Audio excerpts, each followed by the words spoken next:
Amém. Pode sentar. Deus é maravilhoso, Deus é bom. Eu espero que hoje você saia daqui muito abençoado. Eu já senti a presença de Deus durante o louvor. Foi uma prévia, né, do que eu creio que Deus vai fazer nessa noite. Amém? E eu queria que você abrisse comigo Colossenses capítulo 3.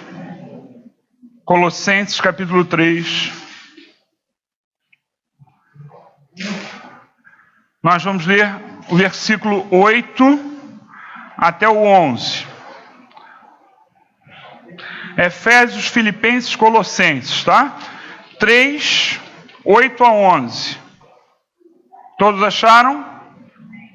Amém? Não, nem todos. Alguém precisa que eu espere? Ninguém fala nada, né? Nem... Amém? Todos acharam?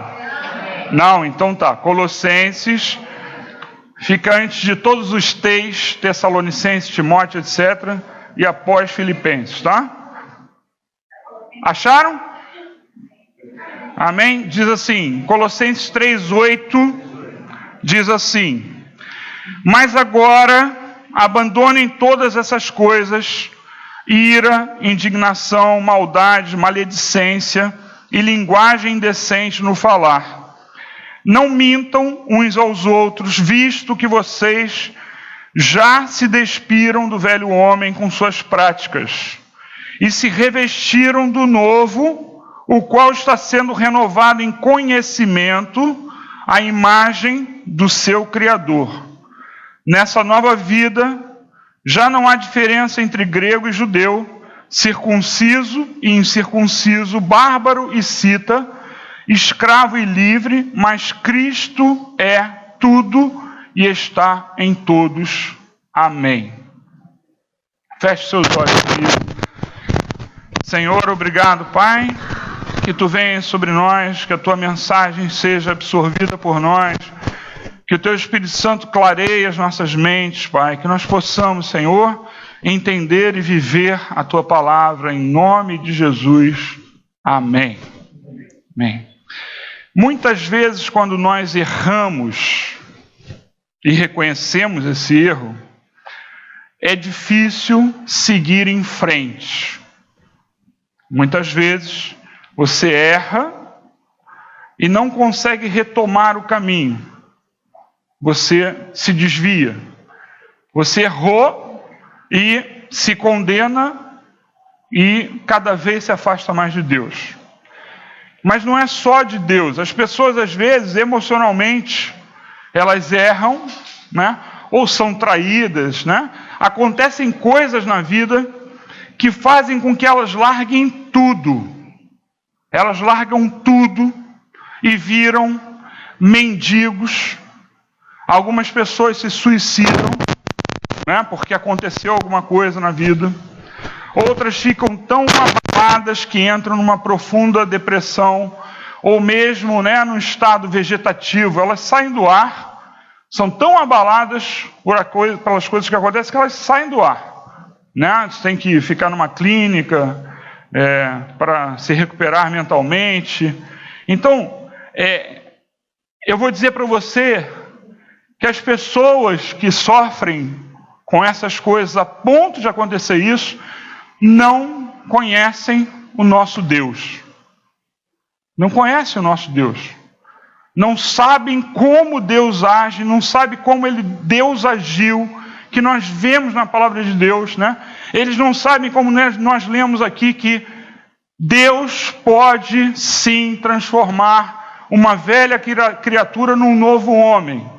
Um homem à imagem dele, né? Um homem que vai tentar buscar ser como Deus é, como nós cantamos aqui, né? Ele se fez como nós e nós queremos ser como Ele. Foi o que nós cantamos. Então, é isso, nós precisamos disso. Essas pessoas não conhecem o nosso Deus, mas se você conhece, essas coisas não podem te abalar, a ponto de você desistir de nada. De nada. Porque o nosso Deus é maravilhoso. O nosso Deus, Ele nos busca. Se nós nos humilharmos, Ele vai refazer tudo. Ele conserta tudo, né? Nós precisamos nos revestir do novo homem, como nós lemos. Nós precisamos disso. E precisamos ser renovados em conhecimento. O nosso conhecimento traz para nós, o conhecimento de Deus, eu digo, né? O nosso conhecimento de Deus traz uma perspectiva, abre a nossa mente, de forma que a gente possa compreender quem é Deus. Levá-lo mais a sério, muitas vezes, né? E muitas vezes compreender que Ele vai nos perdoar, se nós pedirmos perdão de coração. Isso nós entendemos conhecendo a Deus. Sabe, e esse conhecimento que nós vamos adquirir, né, estudando a palavra, nós lendo a palavra, não só lendo, mas meditando na palavra. Quando nós fazemos isso, e aí o título dessa pregação, né, dessa mensagem, dessa noite é: com Deus tudo pode ser consertado. Você vai compreender isso. Quando você estuda a palavra de Deus, você entende que com Deus tudo pode ser consertado. Um exemplo muito simples, né? Que algumas pessoas ficam até indignadas. Quando você fala de, por exemplo, um matador que se converte e aí ele se entrega a Jesus e é salvo, algumas pessoas ficam até revoltadas, porque não entendem como é que é o nosso Deus. Porque na cruz aconteceu a mesma coisa. Um ladrão que estava ao lado de Jesus, né? Se você ler, você vai ver que nenhum dos dois era bonzinho, não. Não tinha. Eu vi em algum lugar o ladrão bom e o ladrão ruim. Os dois eram maus.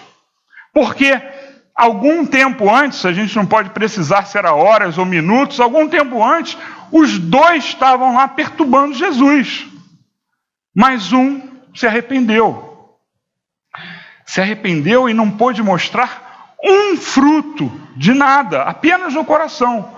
Sim, houve o fruto do arrependimento, sim, mas no coração. Ele interagir com as pessoas e mostrar essa mudança, não houve essa chance. E Jesus falou que ele estaria com ele no céu, né? Então, sabe, quando nós entendemos quem é o nosso Deus, nós entendemos que com Deus, que Deus pode, né, consertar tudo, qualquer coisa na nossa vida. Você descobre que o nosso Criador é de extrema paciência. Se você estuda a Bíblia, você descobre que o nosso Deus é de extrema paciência. Você às vezes teve uma vida com Deus maravilhosa, e aí você se afasta, e aí você pensa: não, Deus me deu tanto, eu traí a Deus, porque agora eu não estou querendo nada com Ele, e aí você se afasta. Isso é errado, porque o nosso Deus é um Deus de extrema paciência. Ele é extremamente paciente, não só isso, Ele é extremamente misericordioso, e Ele vai atrás de você. Se Jesus mandou a gente deixar as 99 ovelhas e correr atrás da 100ª, que ainda mais Deus, né? Deus então é que faz mais ainda isso, mas as pessoas são levadas pelo pouco conhecimento de Deus a achar que elas não têm mais chance. E aí entram, né? Naquele caso anterior que eu falei, se suicidam, se afastam e viram mendigos. Você já deve ter visto alguma reportagem sobre isso. Às vezes a pessoa era um professor famoso, um empresário famoso, aí vai a reportagem e descobre que o cara está na rua. Ah, quem era você? Começa a pesquisar a vida da pessoa, né? Ele teve um baque qualquer na vida e desistiu de tudo. Se nós conhecemos o nosso Deus, nós sabemos que Ele pode consertar tudo. Você tem sempre chance de ser consertado. A sua vida sempre vai ter a chance de ser consertada. E não só nos laços, não só no seu trabalho, no seu emprego, não só isso, mas também no seu corpo. Porque Ele também cura. Ele faz. Então, o que acontece é que nós temos que compreender quem é o nosso Deus. E lendo a Bíblia nós descobrimos que provavelmente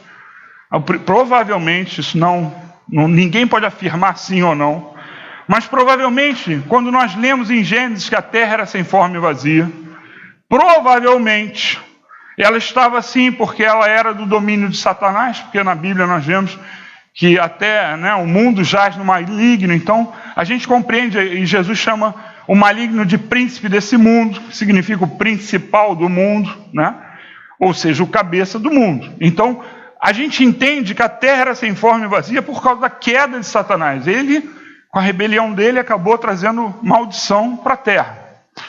E a terra era sem forma e vazia, e Deus criou um lugar perfeito, o Éden, criou o lugar perfeito para pôr o homem. E aí ele vai e cria o homem. E mesmo nesse ambiente perfeito de Adão, nesse ambiente maravilhoso de Adão, Adão e Eva desobedecem a Deus.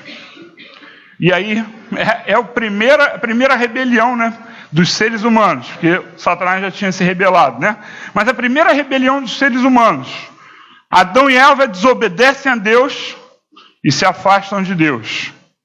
Deus então, aí existem algumas pessoas que buscam a Deus, continuam buscando, Abel e Caim, você conhece a história, depois Sete, depois que morre Abel, Sete continua buscando a Deus, Alguns homens buscam a Deus, mas Deus, de uma maneira especial, vem novamente a Noé, que obedeceu a ele. Noé fez uma arca e durou 120 anos para construir a arca. 120 anos para construir aquela arca. E mesmo não tendo caído um pingo de chuva, porque não chovia, se você ler a palavra, as plantas eram alimentadas do solo para cima, evaporava a água, digamos assim, subia a água para elas. Então, mesmo não tendo, ele acreditou na palavra de Deus, que Deus disse que ia cair um dilúvio, ia cair uma chuva muito forte. E Noé vai e obedece. Mas logo depois, ele sai da arca, planta uma vinha, faz um vinho, se embebeda e peca. Novamente o homem vacilando. Aí ele vai, se embebeda, peca, porque se embebedou. E aí Deus começa de novo, o processo de restauração do homem. Aí Deus vai e chama Abraão, que mostra a fé. Eu estou mostrando para vocês que homens que andaram com Deus e se afastaram, Adão foi assim, Noé foi assim, Abraão foi assim. Então Abraão vai e espera dos 60 anos aos 100, uma promessa. Durante 40 anos, ele crê que ele vai ter um filho com Sara. Quando está próximo de fechar esse período, ele que teve fé durante muitos anos, aceita a oferta de Sara, que entrega para ele uma concubina, Agar. E aí ele vai e deita-se com essa mulher.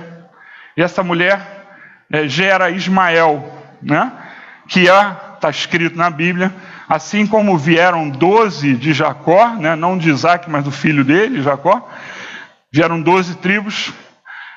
Ismael geraria 12 príncipes, e eles seriam, a geração dos árabes veio daí, 12 incontroláveis, é o que está escrito na Bíblia.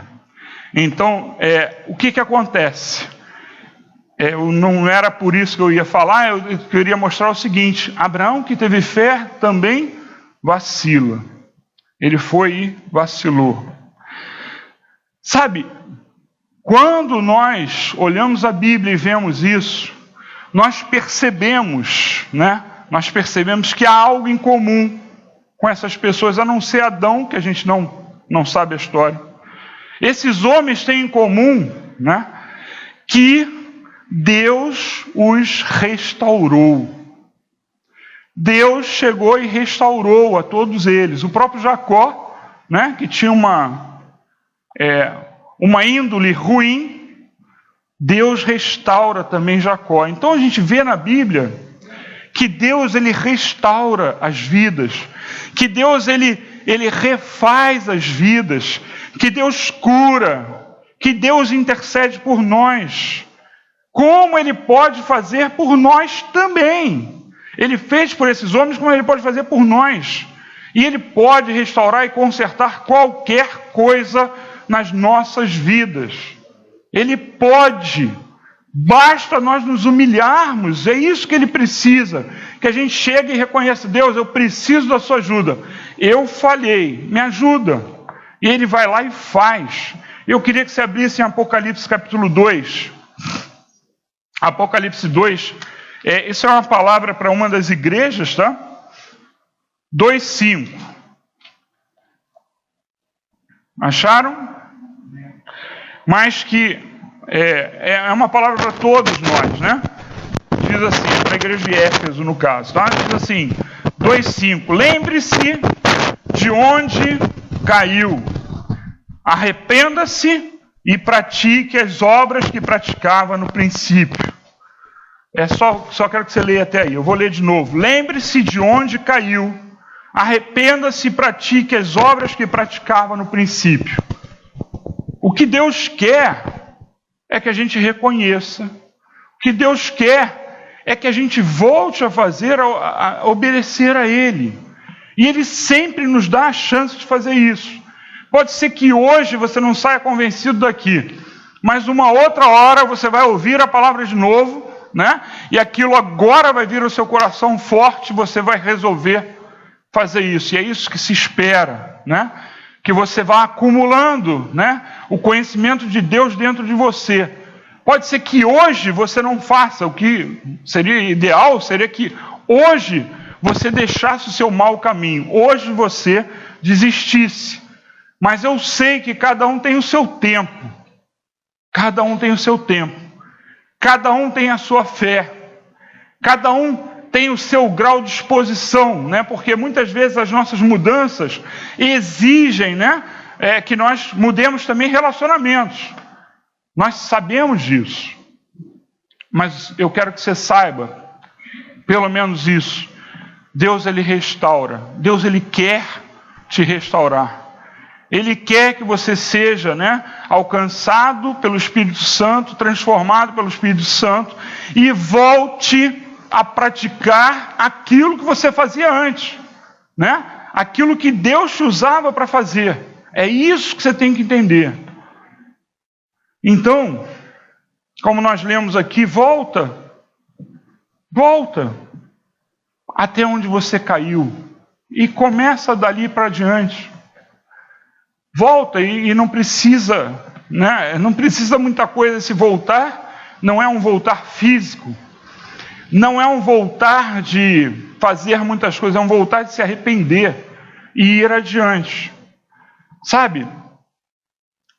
Se for um caso de cura, você também, né? Volte, tenha fé de que Deus vai fazer. É isso que Deus quer. É isso que eu creio que nessa noite você vai receber, se você abrir o seu coração.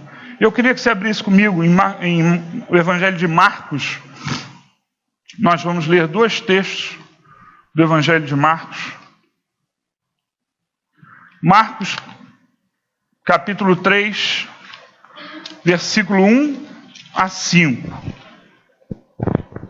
Marcos 3, 1 a 5. Diz assim: Noutra ocasião, ele entrou na sinagoga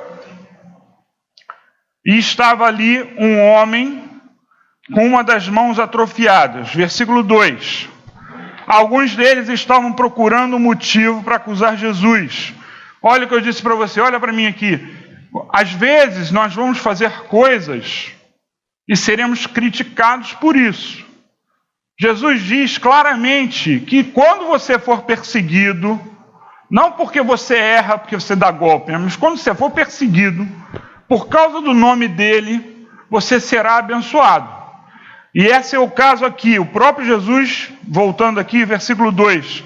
Alguns deles estavam procurando um motivo para acusar Jesus. Por isso, o observavam atentamente para ver se ele iria curá-lo no sábado. Jesus disse ao homem da mão atrofiada: levante-se e venha para o meio. Depois Jesus lhes perguntou aos que estavam em volta, querendo acusá-lo: o que é permitido fazer no sábado? né? Como eu falei, é melhor pensar em Shabá aqui, né? O bem ou o mal, salvar a vida ou matar. Mas eles permaneceram em silêncio. Versículo 5. Irado, Jesus olhou para os que estavam à sua volta e, profundamente entristecido, por causa do coração endurecido deles, disse ao homem: estenda a mão. Ele a estendeu e ela foi restaurada. Marcos 8, versículo 22 a 25. Marcos capítulo 8, versículo 22 a 25. Diz assim: eles foram para Betsaída e algumas pessoas trouxeram um cego a Jesus, suplicando-lhe que tocasse nele. Ele tomou o cego pela mão e o levou para fora do povoado. Depois de cuspir nos olhos do homem e impor-lhe as mãos, Jesus perguntou: você está vendo alguma coisa? Ele levantou os olhos e disse: vejo pessoas, elas parecem árvores andando. 25. Mais uma vez, Jesus colocou as mãos sobre os olhos do homem. Então seus olhos foram abertos e a sua vista lhe foi restaurada. E ele via tudo claramente. Deus, ele cura. A vida dessas pessoas foi mudada. Às vezes você tem uma vida conturbada por alguma coisa, por uma doença, por um relacionamento. Você tem uma vida conturbada. E Deus, ele quer te livrar daquilo. Algumas vezes ele não livra, mas na maioria das vezes ele livra sim. Se não tem um objetivo específico para aquela pessoa ficar daquele jeito, Deus cura. Mas ele precisa que você leia, entenda, conheça e perceba isso. E queira isso, e acredite nisso. Ele, Jesus, está nos ouvindo, ele está nos vendo. Você está ouvindo esses versículos aqui que nós lemos para que você acredite no Deus que restaura tudo. Tudo. Com Deus tudo pode ser restaurado. Tudo. Qualquer coisa. Mas você precisa crer. Você precisa acreditar. O que Deus tem é um poder tremendo. Um poder incrível, porque Ele é o Deus, né, que fez a natureza toda, e por causa do homem na terra, a natureza ela foi prejudicada, né, foi influenciada. Mas esse Deus que criou, esse Deus, e eu quero que você entenda no sentido no sentido da mensagem, Deus. Você está olhando em volta, está tudo ruim, não está? A chuva está fora de tempo, né? Está frio demais, está quente demais, né? Tem secas demais, né? Tem lugares que estão sendo inundados demais. Coitado, né? Principalmente das pessoas que estão nessas áreas. E aí eu vou falar mais do Nordeste, né? Tem hora que não tem água nenhuma e de repente, não sei se vocês viram, há pouco tempo atrás, tem água nenhuma e de repente vem uma enxurrada e aí alaga a cidade, né? Essa natureza ela está assim porque ela foi corrompida.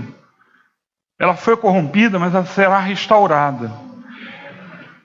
Assim como a natureza será restaurada, e a gente vai ler isso aqui, né, em Atos capítulo 3, assim como a natureza será restaurada, assim como Deus tem poder de fazer, né, ver a coisa degradar e restaurar, Ele também tem poder na nossa vida para fazer isso. Abram comigo Atos capítulo 3. Atos 3, 19 a 21. Atos capítulo 3, versículo 19. Atos 3, 19. Mas foi assim que Deus cumpriu o que tinha predito por todos os profetas, dizendo que o seu Cristo haveria de sofrer. Arrependam-se, pois, e voltem-se para Deus, para que os seus pecados sejam cancelados, para que venham tempos de descanso da parte do Senhor. Opa, eu anotei algo errado.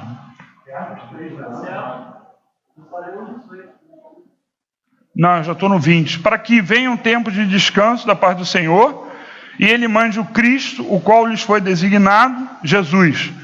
É necessário, tem razão, é no 21 que está. É necessário que Ele permaneça no céu, até que chegue o tempo em que Deus restaurará todas as coisas, como falou há muito tempo atrás, por meio dos seus santos profetas. Ele está aguardando hoje para restaurar a terra. Ele vai restaurar terras e céu, né? Ou terra e céus. Ele vai restaurar. Assim como Ele quer hoje restaurar as nossas vidas, os nossos relacionamentos. Ele quer consertar mesmo aquilo que você é culpado. Você causou um prejuízo para você ou para alguém. Ele, Deus, conserta. Se você se humilhar, Ele conserta. Se você se sente culpado, pede a Ele para Ele agir e que você não se sinta culpado. Pede a Ele para transformar o seu coração. Peça ao Espírito Santo para consertar isso em você, porque a culpa não leva a nada. O arrependimento leva. O arrependimento leva a uma mudança. A culpa só leva a pessoa a ficar deprimida. E não tem nada de bom na culpa. Nada. Se você se sente culpado por algo, eu digo para você, você não tem que se sentir culpado. Você tem que agir, ser transformado, mudar, pegar e pedir, Deus, me transforma. Isso sim tem que ser feito. Mas culpa não leva a nada. E Deus quer consertar o seu corpo que precisa de cura, o seu relacionamento que precisa de cura, né? A cura do relacionamento, as suas emoções que precisam de cura. Deus quer restaurar. Ele quer e Ele tem poder para fazer isso. Ele tem poder para criar você.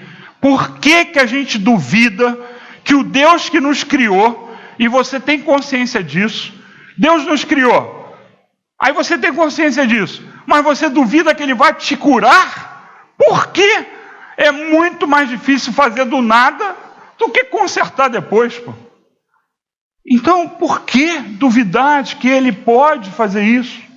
Que Ele pode consertar a sua vida, restaurar com Ele o seu relacionamento? Por que a gente duvida disso?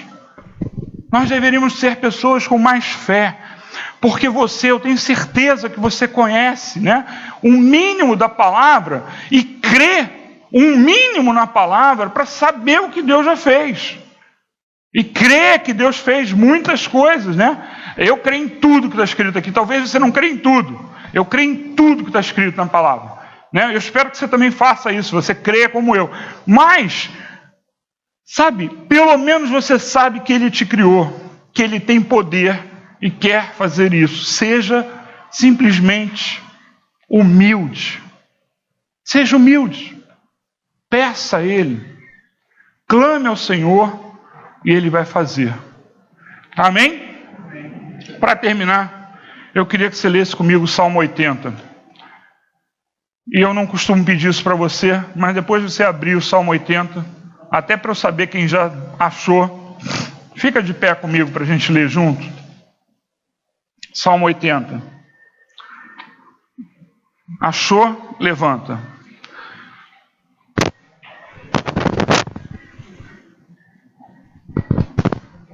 Amém?